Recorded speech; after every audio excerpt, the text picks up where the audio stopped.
everyone. My name is Savannah. I am part of the customer success team here at Sendible. We are so glad that you guys are here. We are talking about hashtags today, and I'm super excited to walk you through how to effectively use them with the goal of maximum engagement, right? Now, if you've joined us before, you know that we like to start things off with an icebreaker. Actually, before I do, let me just let you know that we love getting questions. So please feel free to drop your questions in that questions tab. You can also answer the icebreaker in a minute here in the chat. And then I'm going to be rolling out a poll here in a minute, and I would love to get your vote. So we will roll these things out one at a time, but please do try and keep your questions related to hashtags, just so we can make sure that Heather and I can answer all of them. Well, to start us off, my icebreaker for today is, what do you think of when you hear the term YOLO? Now, this is definitely one of those, I don't know, what is it, 2010 trends? But YOLO makes me think of, yes, Heather, you nailed it. You only live once, right?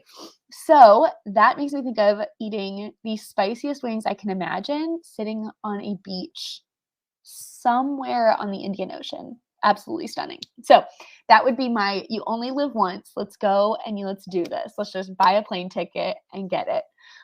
Marcus thinks of the Drake song. Allison says Boomer. Drake. Apparently Drake is popular.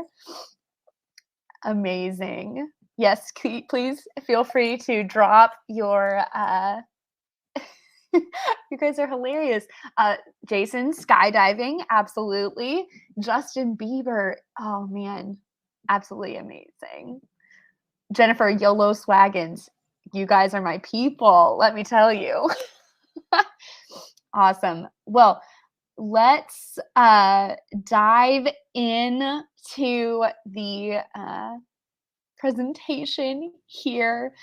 Going to share my screen, and you guys can let me know that you guys can see it. Looks good. Okay, so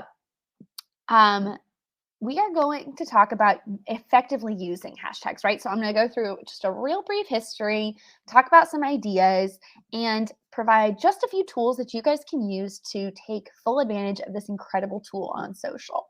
But before you get started, I do want to ask a poll, which is, what platform do you think hashtags are supposed to be used on? So you will see that I just dropped that in the polls tab here.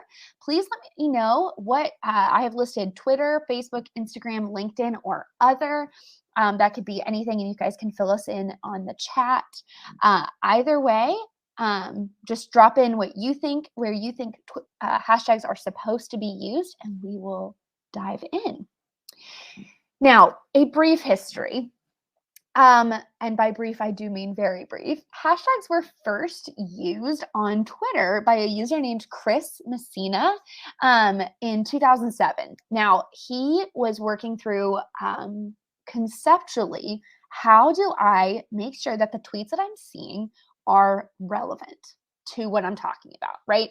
There are so many tweets published. How do I ensure that I can group content and people that are essentially things that I want to be seeing, and how can I enter into a conversation? So the Tomater quote is because I have a 1-year-old and Cars is pretty much always on. So the Twitter prided themselves on their flexibility, and so upon seeing this pound symbol with words attached, they really leaned hard into it, even though they didn't actually love the concept immediately. And I pulled this from an article that I will share at the end. But essentially, it was not necessarily how they originally intended to use it. And yet, this user brought this incredible use case and Twitter got it added. Now, again, he was hoping to Chris was intending to create groups. Now, this was especially for things like attending a conference together, and maybe you don't know the people at the conference, but you are all talking about the same subject. And so by creating the hashtag with conference 2023, conference name 2023, you would then have all of those tweets grouped together. Now, they have definitely taken social by storm. Instagram began using them in 2010, Facebook in 2013. LinkedIn rolled them out, pulled them back, re-rolled them out in 2016 on mobile. And then eventually they actually came back on all of them. So the based on, even with LinkedIn's kind of switching back and forth, the evidence suggests that they are definitely here for good on all of these platforms. Let's see. All right. And it looks like, I'm just going to kind of read off the poll here. It looks like Twitter is the most popular. Instagram, LinkedIn has a few votes. Facebook has 0 votes. And we have quite a few of you guys have already voted. So thank you for that. Super interesting. Based on my research, what's the point of using hashtags, right? Not just the platform. What's the point of them, period? There are so many different reasons. However, hashtags make your relevant content available to users outside of your direct audience. Fundamentally, hashtags make you searchable. Now, we know that getting your content in front of everyone is a huge, huge plus. And so that really pushes us to say that making a hashtag strategy is crucial. This is not something you want to do just willy-nilly. This is really something we want to execute with precision, right? We want to care about how we execute our hashtag strategy. So here's a few hashtag types and some of their goals, right? So hashtag types would include branded, niche, industry, location hashtags, trending, popular. I've kind of grouped these as such. Now, I can go through this pretty quickly here, but branded hashtags are specific to your brand. So maybe your business name or your business initials. Either way, it is exclusively for your brand. Niche should be something that's very specific to either your product or service. So that would be something along the lines of not just handyman, it would be drywall, right? Like drywall repair. So those would be very specific. Industry are going to be those kind of slightly more broad, more general, but still within your industry, like something like a handyman service or someone providing, you're a restaurant, so industry related. Those are going to be all super fabulous hashtag types. You also have location. Location hashtags are interesting because they help you actually put your content in front of people who are looking up that location, not just tagging that location for Instagram specifically. By using the location hashtag, it's actually going to help those who are researching where to come and visit. So those would be some out-of-towners. Trending hashtags are, of course, seasonal and change pretty regularly. So those are going to be things that you're using more sparingly. However, they are going to bring in, when they're trending, they are going to be looked at by a wider audience. That's definitely worth investigating. Just remember that things that are trending may not be related to your brand, but you can pull them back to your brand by promoting a specific campaign, showing a different side of your brand, supporting a popular cause, etc.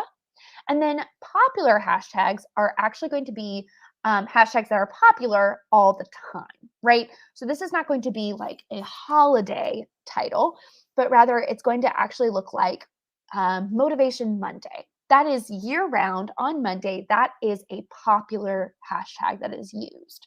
So these are just a few different kinds of hashtags. You should include You can include, how about that? You can include all of these in your strategy once you come up with the best plan. So, one thing that I see regularly is something along the lines of misuse of hashtags, right? So we want to use hashtags correctly and not quite like this.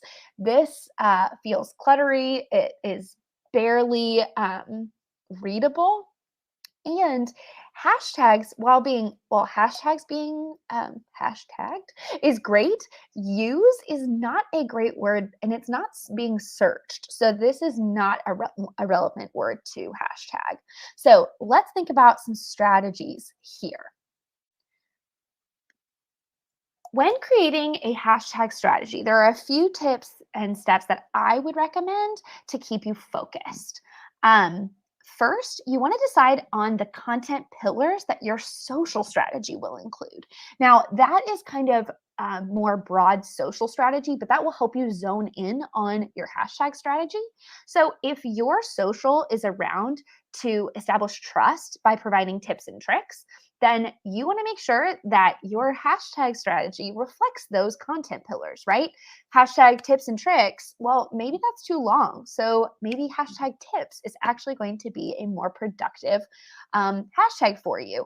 So as you consider what your content pillars are, the kinds of content that you are consistently promoting, that is the kind of thing that you want to add relevant hashtags to. The next step that I'd recommend is that you create 3 brand hashtags using your content pillars.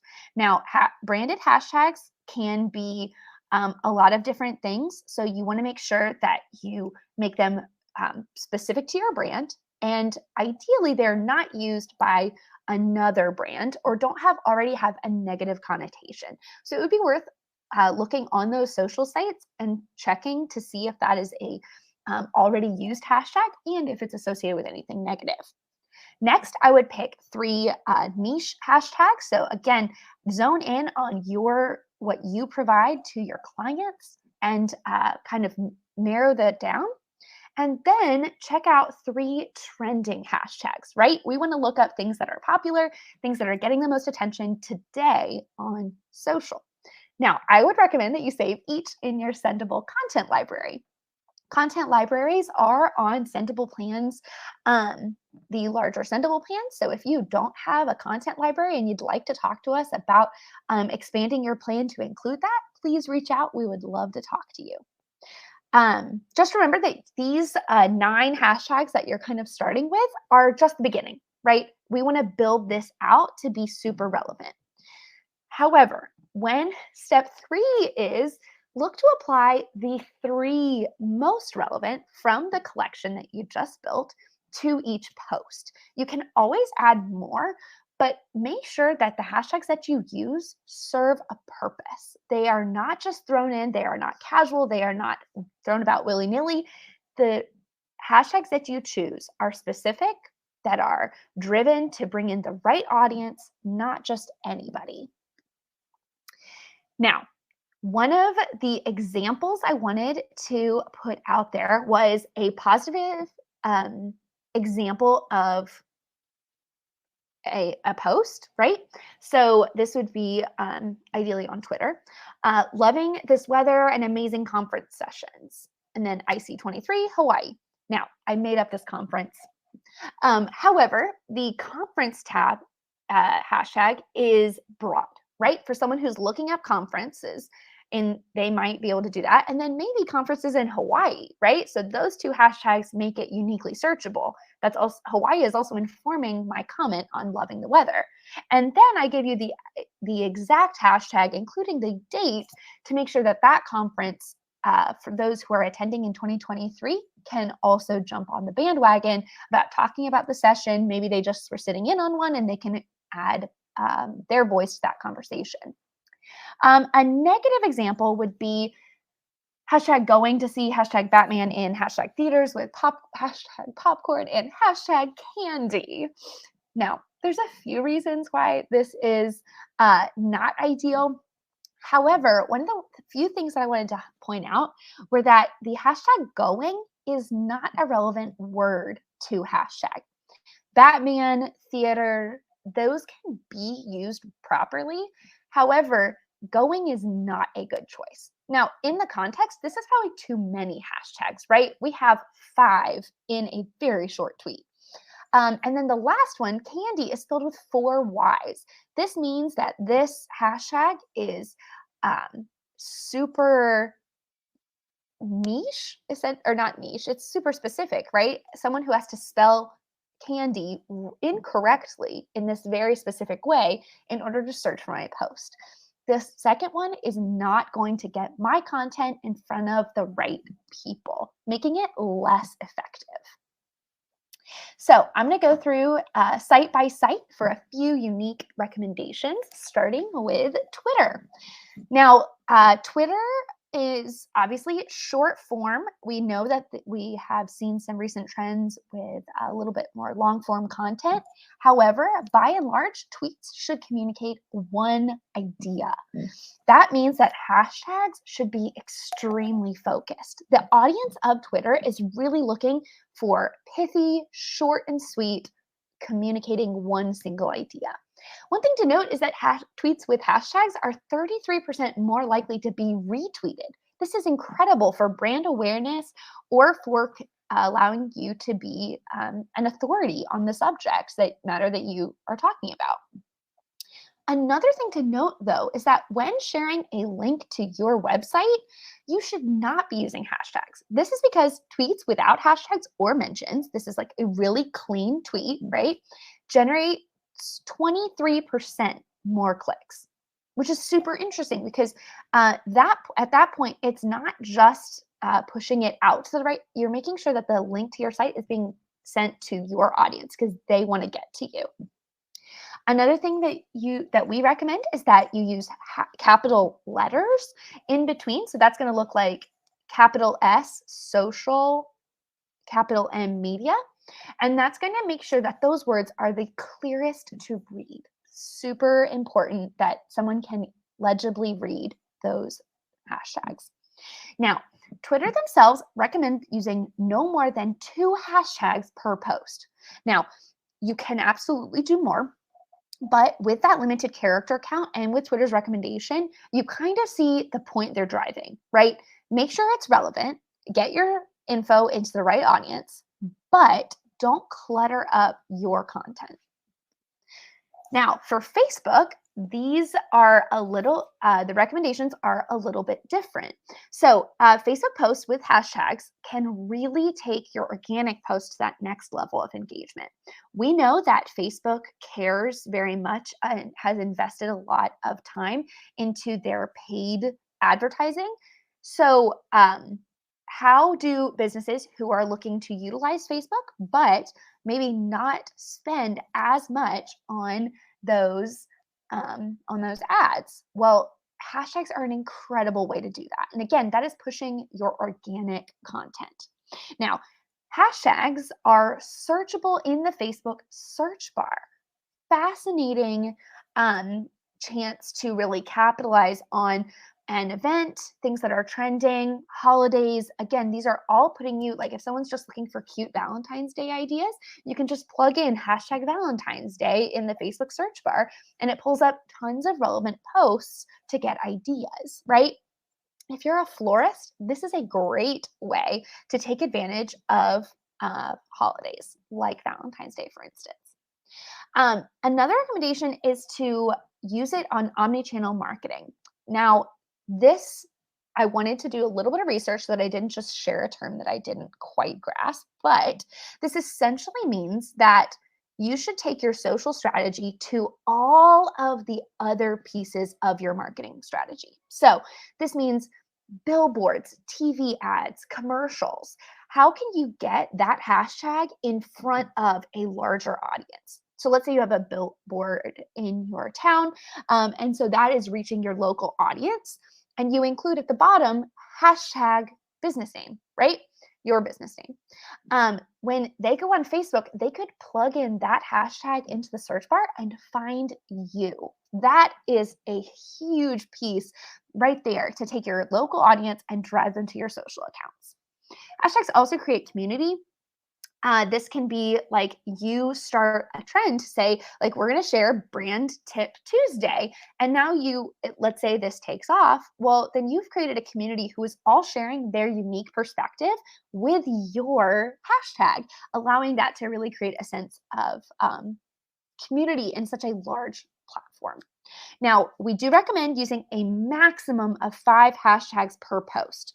Facebook is we should absolutely be using them. But again, make sure that those are relevant for your audience. Make sure they are um, and geared specifically towards your post and your business.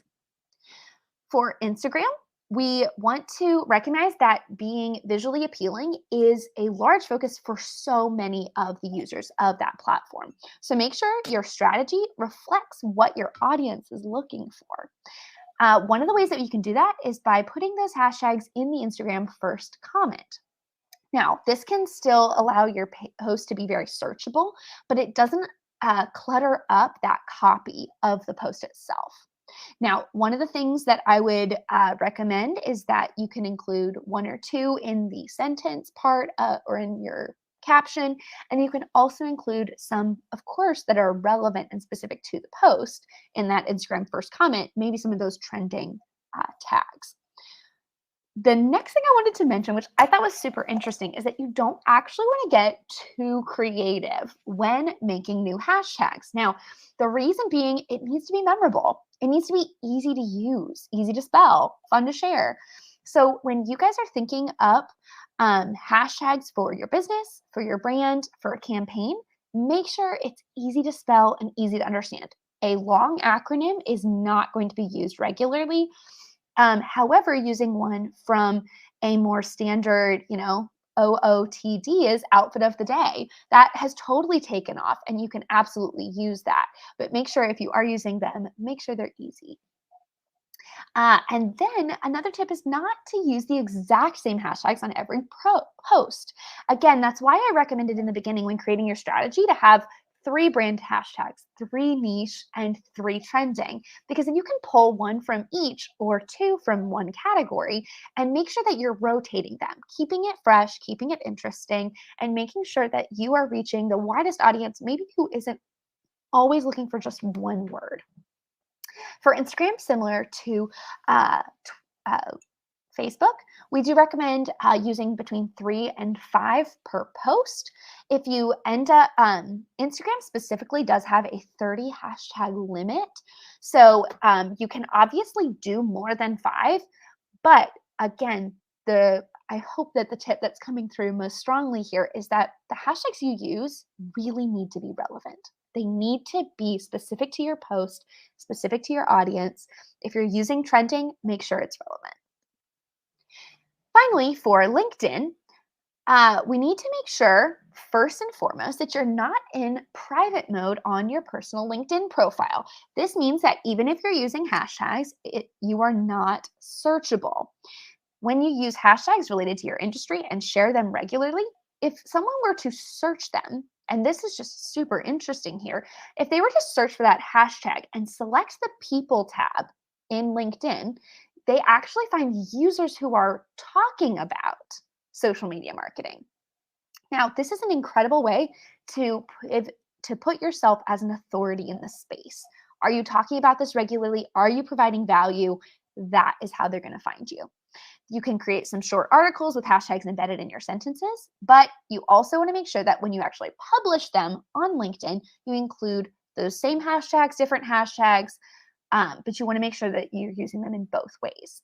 Now, some of the interesting things on LinkedIn is that you can follow hashtags without following people, which really creates an interesting way to track themes. However, one of the most interesting things that I found is that LinkedIn users tend to follow one word, broad hashtags, right? Like entrepreneurship. There are millions of people who are following that hashtag. So, absolutely use them, right? If you can get in front of that giant audience. However, it's possible that you're also being drowned out by all of the other people using that same word. So my recommendation is also to add those niche and brand hashtags to make sure that the right people are finding you. Again, the recommendation is 3 to 5 hashtags per post on LinkedIn. Now, some tools to take your hashtag game to the next level. I'm going to share these: Hashtagify, Trend Map, Right Tag. These are all incredible, along with Hashtag Expert and Flick. I will get all of those added. But one of the ones that I found was a super interesting tool to take advantage of was actually Tag Def. This is checking the definition of hashtags. Now, depending on how broadly you're researching, there can be a ton of information out there, and a ton of hashtags that you see kind of around the platforms. But if you don't know what they mean, it would be very unwise to use them, right? So if you're not sure, just plug them into TagDef and double check. Now, one of the tools that I included is Sendible. Obviously, I'm partial. But one of the ways that you can do it is by creating a hashtag content library. This is what mine looks like, because you'll notice that I have some location tags, I have some holiday hashtags, employee appreciation, some brand hashtags, some niche. This allows me to pull content for my area, for the post that I have created. And it's a super easy way to make sure all of my colleagues are able to use my content as well. So this hashtag library is shared. And when publishing to my Books and Brew account, we can use the brand hashtags over here, and I can pick 1 or 2. I can add some location tags if I want someone who is coming to visit, so that they know to come and visit my place. And also some niche hashtags to bring it in and make sure it's relevant. Some of the resources I've used, I have definitely leaned hard into Sendible Insights. I will drop these articles, Twitter, LinkedIn, Facebook, and Instagram. I will drop all of these in the chat here.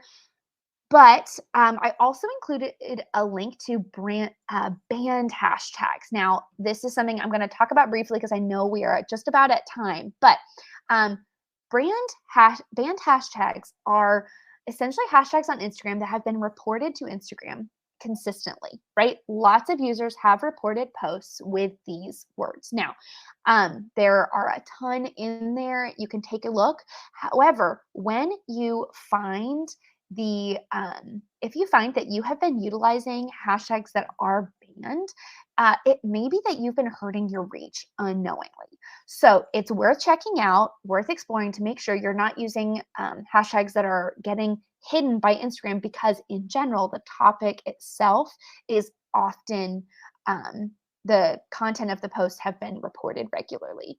So these are things to make sure that you avoid. And I will go ahead and check. I know we have quite a few questions. Let me see here. Okay, so we have a question from Maxim saying, are the points on the LinkedIn slide for all other platforms specific to personal accounts or business or professional accounts? The private mode is specific to the personal account. The other points are relevant for all, based on my research. But again, but feel free to take these as my recommendation personally. Gwen says that LinkedIn suggests lowercase in hashtags. Gwen, I think that is totally up to you and what you think is the best use case for your brand. I prefer reading hashtags with uppercase letters. However, lowercase letters, if that's also absolutely fine. Morgan mentioned that she has had issues with profile tags. This is a great question. Morgan, I'm going to recommend that you submit a support ticket and reach out to our support team so that they can really take they can investigate why your profile tags aren't working well, because we want to make sure that it's working. And since I can't necessarily troubleshoot with you right now. I would love to make sure we get you talked. You get to talk to somebody. Tia asks, where do you find your trending hashtags? Great question. The trending hashtags, there are the tools that I added at the end there, Hashtagify, let's see, right, right tag, trends map. Those are all fantastic resources to find trending hashtags. Gwen, LinkedIn reverts to lowercase. If that's how LinkedIn is processing your post, then it's absolutely fine. I don't think that's going to negatively impact your work there. MG, is there a way or a feature in Sendible to check if the hashtags are working for me? That's a great question. The short answer is that when looking at our reporting, you can, if you were to implement a new hashtag strategy for Q2, I would recommend checking your engagement in that engagement report in our reporting area. And you can check and see if your engagement has increased, especially with those outside of your audience, since that can be a super helpful way to see, is this strategy working? Okay, so I'm going to go through the comments here really quick. Let's see. Gwen, you mentioned some of the UK trending hashtags. That is hilarious. They are definitely long. Let's see. Christine, I totally agree. Capitals are such a huge plus for accessibility. They really do make it so much clearer to read. Let's take advantage of that on all of these other platforms. If LinkedIn isn't really leaning into that, then definitely let's take advantage of it on Facebook, Twitter, and Instagram. Awesome. Okay, so let me go ahead and plug in some of these articles that I wanted to share. Here we have our article on how to use hashtags on Twitter, on Facebook, let me see if I can get these all super fast here, on LinkedIn, and on Instagram. And then finally, I'm also going to include this article on content pillars, because I think that as much as we want to talk about hashtags, you do want to make sure that they are always in line with your brand's social strategy. And I think content pillars are an incredible way to do that. All right, so I've plugged those in. I know that we are a little bit past time, but it has been a wonderful conversation. Thank you so much for including all of your questions and your comments. You guys have been the best. We look forward to talking with you in 2 weeks. In the 4th week, you'll notice that we have updated our webinars to be the 2nd and 4th week every month. So please tune in. We look forward to having you. I hope you guys have a great rest of your Thursday. Bye.